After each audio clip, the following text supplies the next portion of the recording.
Isi Pak. Ini asbaknya. Syeda Ralun diberitakan sebelumnya sempat viral video syur wanita berkebaya merah di media sosial.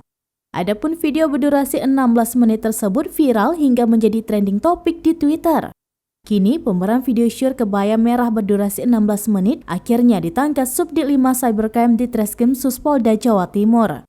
Keduanya si pemeran pria termasuk si pemeran wanita berkebaya merah itu diketahui merupakan warga Surabaya. Keduanya diamankan penyidik gabungan sejak Minggu 6 November 2022 malam. Ternyata penggunaan kostum kebaya merah dengan rok panjang berbahan jarik batik bermotif flora warna coklat itu merupakan bagian dari fantasi dari pasangan kedua pemeran video dewasa tersebut. Hal tersebut disampaikan oleh PLH Kasubdit 5 Cybercrime di Treskrim Suspolda Jawa Timur, Kompol Haryanto Rantesalu saat di Bungit Tribun Jatim pada Senin 7 November 2022. Haryanto tidak menutup kemungkinan adanya alasan lain dari kedua pemeran tersebut sengaja menggunakan dan memilih kostum kebaya batik tersebut.